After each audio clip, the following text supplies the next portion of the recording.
Amigos do LAC Concursos, como é que vocês estão? Tudo bem? Professor Marcelo está aqui dando início a mais uma jornada em 2018, certo? Trabalhando a parte de geografia do Brasil com vocês. Então nós vamos trabalhar primeiro o quadro físico, moçada, certo? Veio uma demanda aí da direção do Manuel, professor Luiz, certo? Vamos trabalhar o quadro físico e para a gente trabalhar o quadro físico, todo mundo se lembra, que a turma chama de quadro natural. Então é o que envolve relevo, hidrografia, clima, vegetação, belezinha? Então nós vamos começar por relevo do Brasil, certo? Tudo bem? Então vamos lá, agora né, estamos igual aquele coelhinho da pilha Duracell, né? Taca, pilha nova, vamos trabalhar, vamos lá. Moçada, é o seguinte, para começar essa parte de relevo, por incrível que pareça, eu vou começar primeiro por uma parte que já não é o relevo, mas eu acho que é necessária, entendeu? Até para você entender a parte de Brasil, o território brasileiro. Então a gente começa por estrutura geológica, certo? Estrutura geológica, tá? Bom, a estrutura geológica, moçada, diz respeito à formação do terreno, você entendeu? A estrutura dele, certo? A disposição em camadas, tal. E quando a gente trabalha estrutura geológica, tá? Em relação à litosfera, a formação das rochas, basicamente, para o mundo inteiro, nós temos três possibilidades. Ou o terreno é um cráton, e esse nome cráton você também pode encontrar com algumas variações, como escudo cristalino, ou maciço cristalino, ou maciço antigo. Certo? Beleza? É basicamente a mesma coisa, embora exista uma certa diferença em termos de plataformas, né? E dobramentos antigos, tal, mas é basicamente isso. Você tem as bacias sedimentares, certo? Formadas por rochas sedimentares, óbvio, e você tem os dobramentos modernos. Moçada, os dobramentos modernos, todo mundo se lembra, certo? A gente estuda isso desde lá da época de garoto. Dobramentos modernos é quando nós estamos trabalhando a parte das grandes cadeias montanhosas do planeta. Então, quando você fala em Alpes, Himalaia, Andes, aí você está falando em dobramento moderno, tá? Então, para o mundo inteiro, você pode ter esses três tipos de estrutura, certo? Escudos cristalinos, bacias sedimentares e dobramentos modernos. Tá ok? Beleza? Muito bem. Agora, por onde que nós vamos começar? Vamos lá. Pessoal, nós vamos começar pelos escudos cristalinos, chamados crátons, né? Ou maciços antigos. Pessoal, isso aqui que nós chamamos de escudos cristalinos são os terrenos mais antigos da face da Terra. Os terrenos mais antigos, tá? Eles são formados por rochas magmáticas ou metamórficas, tá? Ígneas ou magmáticas e metamórficas. Marcelo, eu não estou entendendo, deixa eu explicar.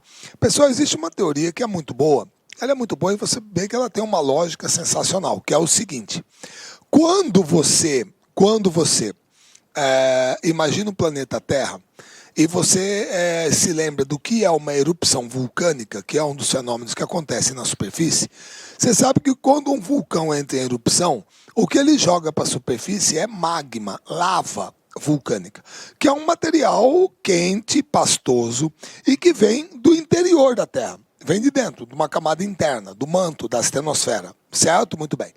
Agora, pessoal, a camada externa da Terra, do planeta, aqui, ó, onde eu estou pisando aqui, ó, é uma camada sólida, que nós chamamos de litosfera, é a crosta terrestre. Agora, como é que pode a crosta ser sólida e o interior é quente? Como é que pode isso? Aí vem uma teoria que é sensacional, que é a visão. Isso quer dizer que há bilhões de anos atrás, o pessoal estima a Terra aí em 4 bilhões e 600 milhões de anos, há bilhões de anos atrás, a Terra era uma grande bola de fogo. Certo? Que foi se resfriando e a parte mais externa se solidificou. Agora lá dentro ainda está quente. Então é igual pão de queijo, pão francês, que quando você abre do miolo está saindo fumaça, certo? Então a solidificação da crosta formou o que nós chamamos de rochas magmáticas ou ígneas, certo? Que é magmática, a gente vem do magma. Agora, se o magma é pastoso, para ele ficar sólido, ele teve que ser resfriado, certo? Beleza? Muito bem. Então, essas rochas e as metamórficas formam os escudos cristalinos. Marcelo, metamórfica, mas o que é isso? Meu querido, metamórfica lembra metamorfose. Metamorfose lembra transformação, certo? Então, uma rocha metamórfica é uma rocha derivada de uma rocha pré-existente. Então, você tem uma determinada rocha. Vou pegar um exemplo aqui, granito. Granito é uma rocha magmática e intrusiva, ou plutônica, certo? Muito bem. Perdão. Se você, ao longo do tempo, teve determinadas alterações de temperatura e pressão no processo de formação do planeta Terra, o granito se metamorfizou e gerou uma nova rocha chamada gneiss. Por exemplo, o Pão de Açúcar no Rio de Janeiro é gneiss. O Morro da Urca é gneiss. A Pedra da Gávea lá no Rio de Janeiro é gneiss. É metamorfizada. Então, essas rochas formam os escudos cristalinos. E os escudos cristalinos são os terrenos mais antigos da face da Terra. Geralmente são datados do pré-cambriano, arqueozoico e proterozoico, certo? Mais de 1 bilhão de anos. Algumas ali do período paleozoico, talvez do cambriano, tá? Mas principalmente pré-cambriano, arqueozoicas e proterozoicas. E outra, os escudos cristalinos, eles sempre se apresentam na forma de planalto. Você não tem uma planície cristalina. Eles são planaltos, antigos, extremamente desgastados. Por exemplo, eu vou voltar, tá? Eu coloquei essa imagem aqui para vocês. Aí, ó, essa imagem, essas imagens. Pessoal, isso aqui é a Serra do Mar, lá em São Paulo. Isso aqui é o Pico das Agulhas Negras, lá no Rio de Janeiro. E isso aqui é o que a turma chama de domínio dos mares e morros. Nós vamos estudar isso também em outra parte, tá? Tudo isso aqui é escudo cristalino. Você percebe que quando você olha isso aqui, essa formação do relevo, aí eu peço para você, escuta, me dá uma cor para essa rocha. Provavelmente você vai falar, peraí, cinza. Uma boa escolha, cinza. Certo? Pô, se essa rocha é cinza, dá uma olhada numa bancada de granito que você tem na sua casa, na pia, na churrasqueira. Dá uma olhada na cor dela. É isso aqui, grosso modo. Você entendeu?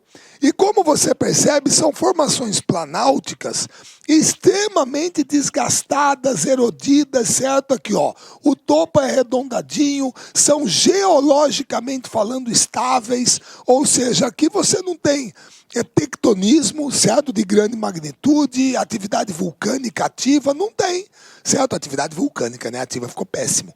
Atividade vulcânica você não tem, porque são terrenos muito antigos. São os mais antigos da crosta terrestre, certo? E, moçada, 36% do território brasileiro são formados, esses 36%, por escudos cristalinos. 36%. Sendo que desses 36%, 32% se formaram no Arqueozoico, certo? Da era pré-cambriana, que é o período mais antigo, no Arqueozoico. 4% formaram-se no Proterozoico, da era pré-cambriana. Agora, por incrível que pareça, aqui, moçada, quantidade não é o que interessa é qualidade. Então, quando alguém pergunta sobre qual desses dois terrenos tem maior importância econômica para o nosso país, são esses 4% aqui. Por quê? Porque nesses 4% você tem a maior quantidade de jazidas de minerais metálicos e ferruginosos no nosso território. Então, quando alguém fala, por exemplo, que a Serra de Carajás, é uma jazida de minério de ferro, quando você ouve falar que lá em Araxá, em Minas Gerais, tem nióbio, quando você ouve falar que no quadrilátero ferrífero em Minas Gerais tem manganês, você entendeu? É mineral metálico ou ferruginoso. Então, provavelmente, é um terreno proterozoico da era pré-cambriana. É um escudo cristalino. certo? Beleza? E no caso brasileiro, nós temos 3 escudos principais. Quais são? O escudo das Guianas, o escudo do Brasil Central e o escudo Atlântico. O escudo das Guianas está lá em cima. É a parte que envolve o Pico da Neblina, certo? Apesar de ser uma rocha sedimentar do Proterozoico, mas o Monte Roraima, a base dele é cristalina, certo? A Serra do Tucumaque, a Serra do Pacaraíma, certo? Essa região serrana lá na fronteira com a Venezuela e com as Guianas. É o escudo das Guianas. Aí aqui no meio, você tem o chamado escudo brasileiro. Só que aí, algumas bibliografias gostam de dividir o escudo brasileiro em escudo do Brasil Central, que é esse aqui, e o escudo Atlântico. Certo? Beleza? Então você tem um escudo do Brasil Central e o escudo Atlântico. Muito bem. Tá joia? Então esses aí são os principais escudos cristalinos que você encontra no território brasileiro. São esses 3, certo? Agora, e aí eu coloquei as fotos aqui para vocês terem uma ideia do que é, certo? Agora, as bacias sedimentares, elas representam aproximadamente 70% do território da superfície terrestre. Aproximadamente 70%. As bacias sedimentares, ao contrário dos escudos, obviamente são formadas por rochas sedimentares, que podem ser químicas, detríticas ou orgânicas, certo? Tudo bem? Então, as bacias sedimentares, elas podem ter sido formadas nas eras paleozoica, mesozoica e cenozoica, ou seja, são diferentes eras. Outra, as bacias sedimentares, nelas você pode encontrar formas de relevo como planaltos, planícies e algumas depressões. É bom lembrar que as depressões, elas podem ter rochas cristalinas e sedimentares, certo? São áreas mais baixas do relevo, geralmente um pouco inclinadas, com uma altitude variável, certo? Você pode encontrar tipos de rocha, mas você encontra rochas sedimentares dentro delas, certo? E nas bacias sedimentares, a principal riqueza que você encontra nelas, assim, é muito estratégica, claro, são os chamados combustíveis fósseis. Então, carvão mineral, petróleo, gás natural, certo? Xisto ou folhelho, pirobetuminoso, você encontra nas bacias sedimentares, certo? Que representam 70% do relevo terrestre de todo o planeta, tá? Agora, no Brasil, elas representam aproximadamente 64%. Então, a maior parte do território brasileiro é de formação sedimentar, é sedimentar, certo? São bacias sedimentares.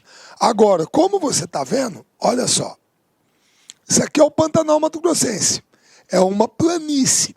Moçada, o Pantanal Mato Grossense é uma planície sedimentar aluvial, ou seja, ela recebe sedimentos de áreas que são erodidas em volta, certo? E ela é da era cenozoica do período quaternário. Então, o Pantanal Mato Grossense é uma das formas de relevo mais novas do Brasil, novinhas. Porque a era cenozoica é a era mais recente, o período quaternário é o período mais recente. Nós estamos no período quaternário. Nós estamos no Holoceno do período quaternário, da era cenozoica, do éon fanerozoico. É uma escala de tempo geológico, certo? Então o Pantanal é novinho, novinho. E é uma planície sedimentar. Então isso aqui é uma formação sedimentar. Agora, isso aqui, se vocês não conheciam, isso aqui é a Chapada dos Guimarães, que está aqui pertinho de mim, certo? Está a 60 quilômetros, tá? E você está vendo, quando você olha o paredão, que a cor da rocha é diferente dessa aqui. Olha como que aqui é o cinza, você entendeu? Aqui não, aqui são os morros recobertos, são morros mamelonares, né? Agora, olha só a cor. Aqui parece que é meio que laranjado, marrom, avermelhado, porque isso aqui é arenito. Então, esse chapadão aqui, que é uma forma de relevo que nós chamamos de tabular ou pediplanizado, esse chapadão é um planalto sedimentar. Porque aqui você tem várias sequências de arenito aqui. Tem arenito Ponta Grossa, arenito Furnas, Botucatu, você entendeu? Você tem várias sequências de arenito aqui que se sobrepõem na formação do planalto. Você entendeu? Beleza? Então é um planalto sedimentar. Como é que eu vou saber a diferença para um planalto cristalino? Ora, através da rocha, da estrutura rochosa, é a formação dele, certo? Então, as bacias sedimentares, elas podem se apresentar tanto na forma de planaltos, planícies, algumas depressões e em eras geológicas distintas, ou do Paleozoico, ou do Mesozoico, ou do Cenozoico, certo? Por exemplo, aqui no Paleozoico, no Brasil, lá na região de Criciúma, Lauro Miller, lá em Santa Catarina, ou lá em Candiota, Ulha Negra, lá no Rio Grande do Sul, você tem as jazidas de carvão mineral. As bacias sedimentares da era Mesozoica são aquelas que concentram as jazidas de petróleo, certo? Beleza? E aqui você tem algumas das maiores bacias sedimentares do Brasil. Por exemplo, a bacia amazônica, eu vou considerar toda ela aqui, tá? É uma baita bacia sedimentar, certo? A bacia do Paraná, certo? É uma baita bacia sedimentar. Embora esteja ali mais no meio, né? A do Parnaíba e a do São Francisco são maiores.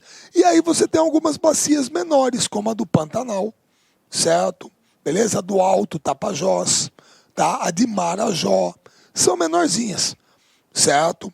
Mas elas representam 64% de todo o território brasileiro. Ô Marcelo, só uma pergunta. Por acaso, toda planície é sedimentar? Toda planície é sedimentar. Toda. Ela recebe sedimentos, certo? É um processo de sedimentação. Agora, os planaltos, não. Um planalto pode ser sedimentar, pode ser cristalino, ou ele pode ser até vulcânico, por exemplo, se ele for formado por basalto. Nós temos alguns trechos aqui no Brasil, lá no sul do Brasil. Temos, certo? Beleza?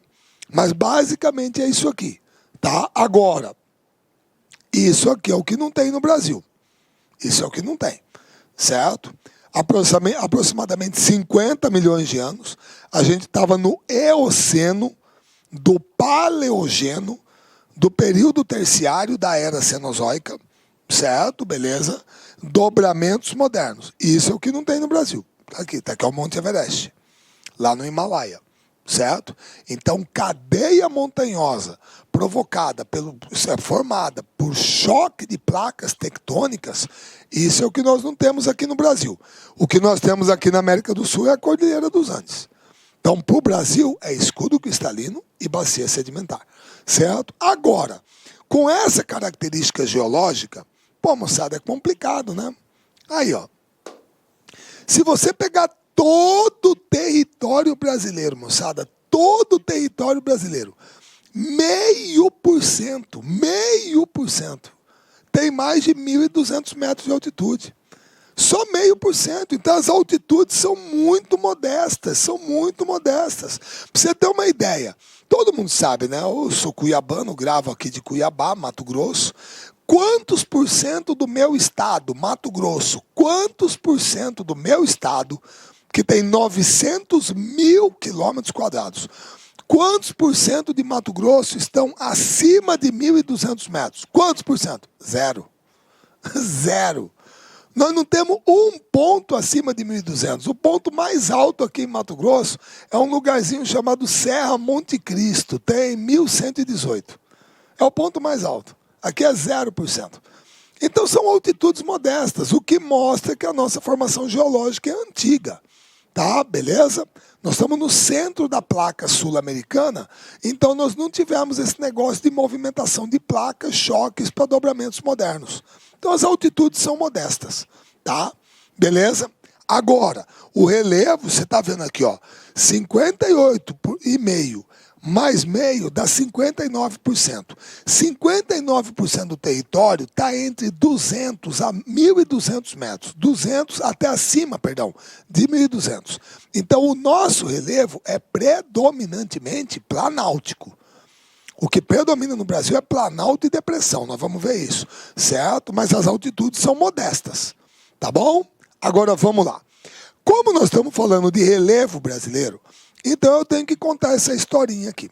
Pessoal, essa aqui é a proposta de classificação do relevo brasileiro do professor Haroldo de Azevedo. Ela foi formulada em 1949. Pessoal, vocês estão sabendo que é uma época em que não tinha, o ser humano não tinha ido para o espaço, você não tinha satélite, certo? Questão de sensoriamento remoto, essas coisas, estava tudo meio que engatinhando, certo? Então, é de se perguntar como que o professor Haroldo de Azevedo conseguiu fazer uma classificação do relevo numa época em que você não tinha tecnologia, os recursos técnicos disponíveis. Pessoal, provavelmente ele fez no olhômetro, a partir da observação do terreno. Pode ter andado pelo Brasil, dado uma olhada, sobrevoado, beleza, para ver o perfil. Por isso que você vê que as unidades de relevo são muito extensas. São muito extensas, tá? Então é uma classificação baseada, assim, mais especificamente na altimetria e dividida em duas partes, é planalto e planície. Planalto e planície. Ele considerou planalto os terrenos mais acidentados com altitude acima de 200, 300 metros. E planície o que está abaixo disso. Então você tem aqui, olha só, não é difícil.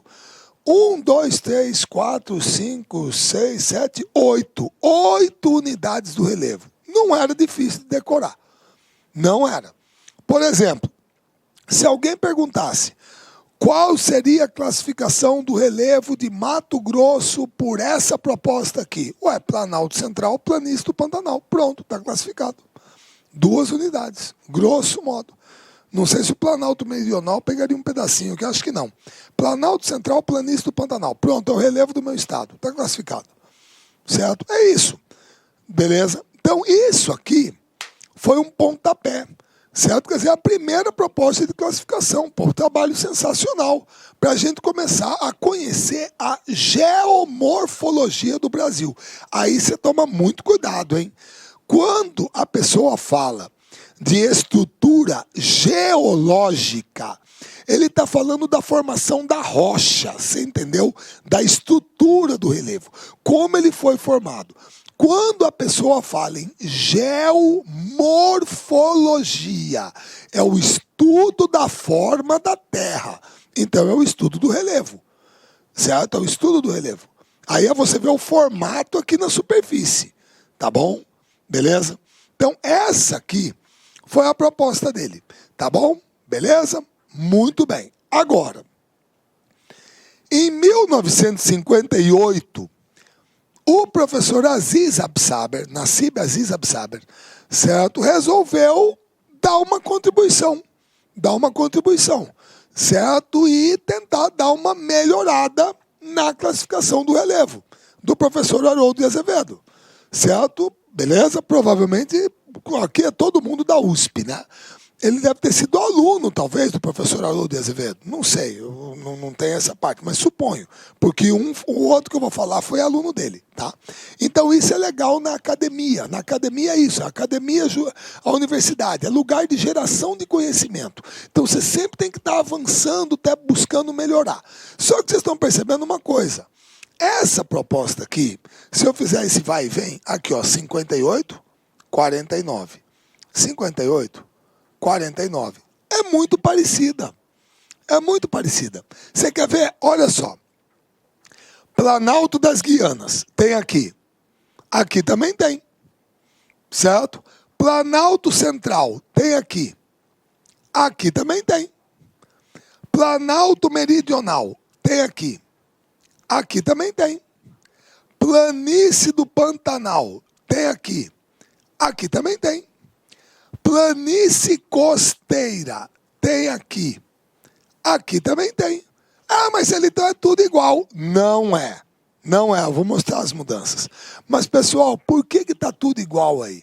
Gente, porque tem uma coisa que é muito importante todo mundo ter quando você trabalha, quando você vai tocar sua vida, certo? Que é o seguinte, muitas vezes você quer realizar um estudo para procurar, para avançar, para fazer a ciência, o conhecimento evoluir, certo? Muito bem.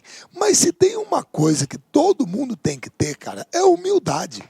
Você entendeu? Ah, mas Samuel, o que tem a ver com isso? Meu querido, você tem que ter humildade, que é o seguinte, para que você vai mudar o que está certo? Meu caro, você tem que tentar mudar o que está errado, certo? E sabedoria para distinguir o certo do errado. Você não quer mudar o que está certo. Não faz sentido. Provavelmente o professor Aziz Absaber analisou a classificação do professor. Não, isso aqui está certo, tá? Não tem que mexer aqui. Aqui está ok, beleza? Mas é claro que ele procurou dar a contribuição dele. Então, por exemplo, o antigo Planalto Central, você está vendo que era uma unidade de relevo muito extensa.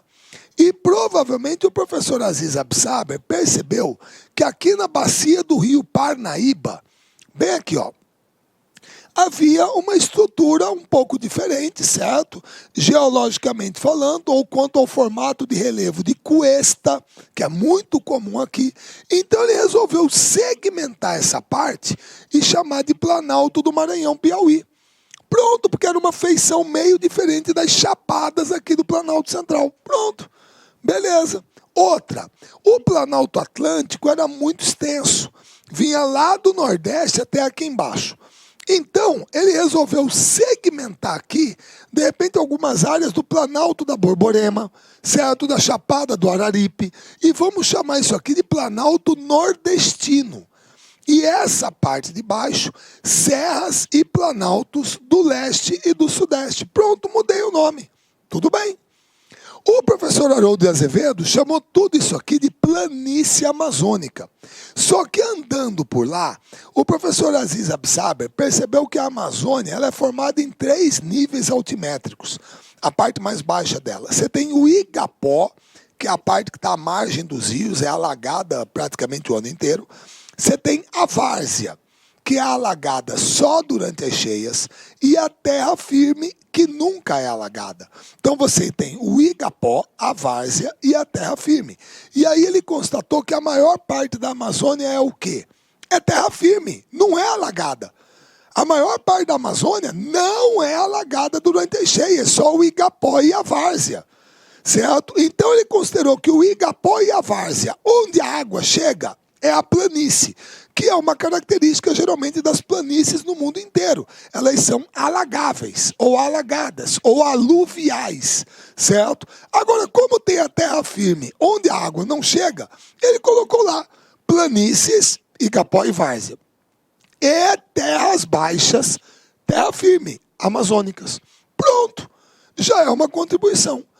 E, finalmente, aí você teve uma mudança mais séria. O professor Haroldo de Azevedo considerava que aqui do extremo sul era a planície do Pampa, beleza? Só que o professor Aziz Absaber percebeu que não era uma planície, era um planalto arrasado de modestas altitudes, plano, certo? Mas antigo. Então ele chamou de Planalto Uruguaio Sul-Rio-Grandense. Então, se você comparar essa classificação do relevo para essa classificação do relevo, você passa de 8 para 10. 1, 2, 3, 4, 5, 6, 7, 8, 9, 10. 10 unidades de relevo. Certo? Que não é um número grande. Tá? 10 unidades você poderia até decorar. Tá bom? Mas agora, basicamente, nós continuamos com o nosso relevo sendo descrito na forma de planaltos e planícies. Certo? Muito bem. Bom, aí é que a coisa vai mudar. Aí é que vai mudar. Pô, Marcelo, o que é isso? Vamos lá. Pessoal, durante o regime militar, durante o regime militar, os militares, aquela questão da estratégia, claro, Eu nunca vi um militar planejar uma guerra, uma campanha, uma batalha sem conhecer o terreno. Você tem que conhecer o terreno, certo? Muito bem. E como vocês se lembram, nós, na época, tínhamos uma região que era a mais isolada, a menos povoada, certo? A mais extensa e que fazia fronteira com vários países da América do Sul, onde a gente tinha, né? Che Guevara morreu na Bolívia, no Peru tem o Sendero Luminoso, o movimento revolucionário Tupac Amaru, a Colômbia tinha as Farc, o Exército de Libertação Nacional e o M-19. Então, ali na região amazônica, os militares tinham um medo muito grande de uma infiltração no nosso território. Certo? Alguma guerrilha armada, uma região extensa, boa parte fronteira seca, tal e coisa. Então a Amazônia precisava ser ocupada, precisava ser povoada. A gente depois teve que dar um destino econômico para ela, ela tinha que ter um sentido econômico na ocupação e os militares incentivaram isso. Certinho, inclusive o meu estado se beneficiou brutalmente disso aqui, muitas cidades apareceram, fronteira agropecuária, sensacional, muito bem. Certo? O pensamento estratégico, dentro daquela visão de que os militares sempre tiveram um receio muito grande desde aquela época, naquele papo de internacionalização da Amazônia. O Brasil não dá conta de tomar conta da Amazônia, então os países do mundo inteiro têm que tomar conta, para com essa porcaria, a soberania é nossa. Então você tinha que integrar para não entregar. Esse lema aí é famoso, lá da década de 70, certo? Vem do programa ou plano de integração nacional, PIN. Muito bem. Mas aí o pessoal também se viu impelido a... Nós temos que conhecer a Amazônia. Nós temos que conhecer a Amazônia. Então, vamos mapear a Amazônia. Certo? Vamos mapear. Aí, você já tinha tecnologia, você já tinha a técnica, os recursos. Então, vamos mapear. Já sei, por satélite. Não, satélite não é legal. Satélite não é legal porque o satélite ele vai te dar uma imagem. E se ele te dar uma imagem da Amazônia, a única coisa que você vai ver é verde. Só vai ver verde, é floresta. Eu quero o terreno. Então, o que nós fizemos? Nós compramos um avião, botei até a foto dele. Não era o da Varig, moçada. Eu estou falando, era o modelo do avião. Esse aqui é um Caravelle francês. Tá? Nós compramos um avião, certo? E colocamos dentro dele um equipamento de radar. Mas é um mapeamento por radar? Sim, radar funciona, porque a onda do radar bate e volta. Ele vai fazendo uma varredura. Aí você pode ter o perfil do terreno. Aí você consegue o perfil do relevo. E você consegue fazer isso, nuvem, floresta, não é um obstáculo. Entendeu? Aqui, ó. Beleza? Você coloca dentro do radar, o radar fotografa só continuamente. Tá? Cada imagem é uma área circular com 37 quilômetros de diâmetro. Tá? O altímetro registra a variação a cada 10 metros e o mau tempo não atrapalha, porque o radar enxerga através de nuvens e até mesmo à noite. Então nós fizemos isso aqui, certo? Beleza? Então esse projeto se chamava RADAM, Radar da Amazônia. Você entendeu? Muito bem. Só que aí, de repente, alguém lá em Brasília deve ter tido uma ideia sensacional, muito sensata. Alguém virou e falou assim, mas escuta, nós vamos mapear a Amazônia, não vamos? Vamos mapear a Amazônia. Radam. Mas a Amazônia já não é quase metade do Brasil? É, quase metade. Ué, então por que não mapeia o Brasil inteiro?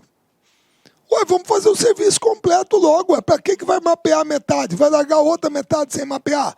Vamos mapear tudo, pô. Entendeu? Então, o que começou a ideia como Radam, acabou virando o quê? Radam Brasil. Radam Brasil. Certo? E quanto tempo durou esse projeto? Pessoal, 15 anos.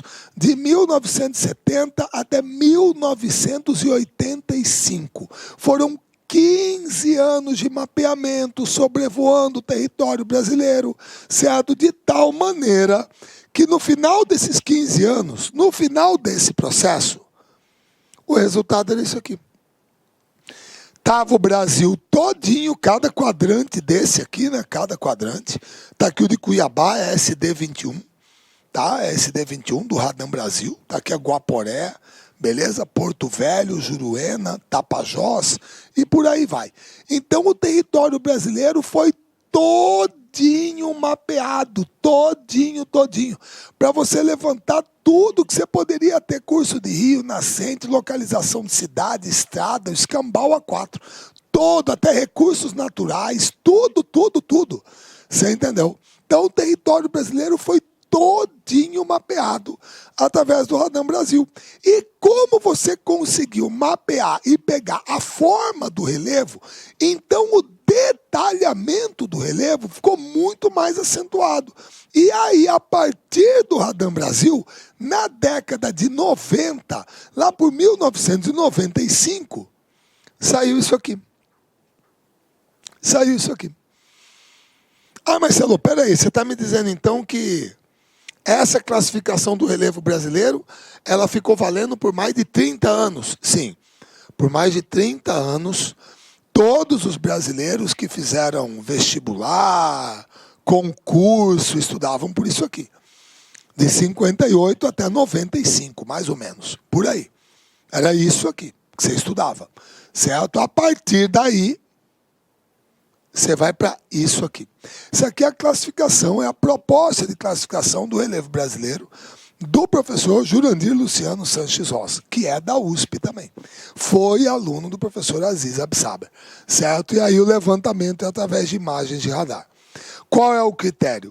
Associar informações sobre o processo de erosão, sedimentação, altitude e climas passados, paleoclimas, porque eles influenciam na formação do terreno. Certo? Claro que influenciam. Então, como vocês estão vendo, moçada, olha o detalhamento do território brasileiro. Aí sim, você está vendo uma proposta, olha aqui, ó.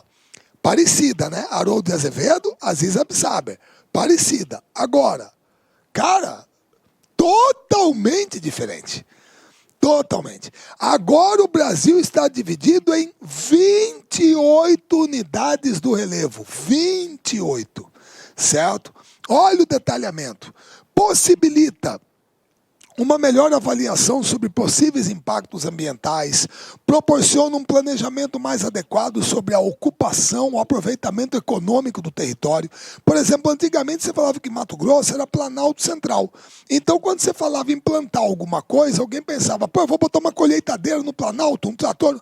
Só que o Radam Brasil passou por aqui, o que todo mundo percebeu? Que o topo do Planalto é plano, suavemente ondulado.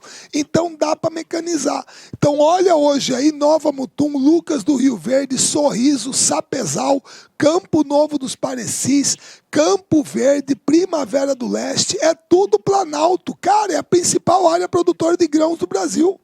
É um colosso, porque dá para mecanizar. Então ajudou pra caramba. E agora, o relevo brasileiro é dividido em 3 unidades, 3 tipos, porque com o detalhamento você conseguiu delimitar. Você tem os planaltos, as depressões e as planícies, certo? Os planaltos, altitudes superiores a 300 metros, certo? Originado a partir da erosão de rochas cristalinas e sedimentares. Pronto. Certo? Depressões são mais planas que os planaltos, com uma inclinação suave, resultante de longos processos erosivos, e você pode ter rochas cristalinas e sedimentares. E as planícies são as superfícies mais baixas, planinhas, formadas por sedimentação recente. Então, como você está percebendo, moçada, olha só o que era a planície amazônica, grosso modo. Olha o que ela era, o azulzão aqui, ó. Ó o verdão. Moçada, olha o que sobrou dela. É esse filetinho branquinho aqui, ó. É isso aqui. Quer dizer que esse branquinho aqui, esse mais clarinho, isso aqui é o Igapó e a várzea. É a parte onde a água chega. Agora, você está vendo essa tonalidade intermediária de laranja aqui? É a depressão, é a terra firme. Então você está vendo que hoje, quando você analisa a Amazônia, a maior parte da Amazônia é depressão. E você percebe que as planícies são a unidade de relevo que ocupa a menor parcela do território brasileiro. Planície só tem aqui na Amazônia, aqui na Ilha do Bananal, aqui no litoral, aqui no Pantanal e aqui na Lagoa dos Patos. Só. Beleza? Todo mundo entendeu? Então isso aqui, moçada, é uma maravilha, um trabalho sensacional, certo?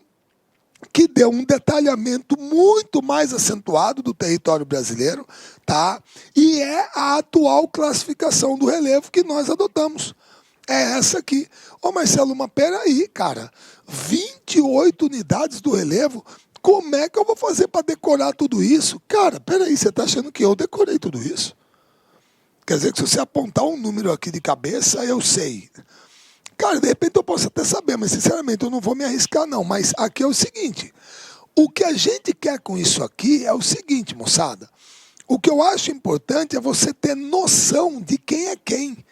Por exemplo, o cara não pode falar Planalto da Borborema e você falar que fica aqui na Amazônia. Não, Borborema é aqui no Nordeste, pô. O cara não pode falar assim, planície da Lagoa dos Patos, tá aqui na Bahia. Não, Lagoa dos Patos é lá em Porto Alegre, pô. É Rio Grande do Sul. Né? A turma chama lá de Lago Guaíba, né? Tal coisa, já tem a Lagoa dos Patos, tal, é por ali. Você entendeu? É isso. Então você tem que ter noção de quem é quem. Marcelo, mas pelo que eu estou vendo então, a maior parte do território brasileiro é Planalto e Depressão, né? Exatamente. Hoje, o relevo brasileiro é formado principalmente por planaltos e depressões, certo? São 11 planaltos, 11 depressões e 6 planícies. É isso. Agora, as planícies são a unidade de relevo, a forma de relevo, que ocupam a menor parcela do território brasileiro. A maioria é planalto e depressão.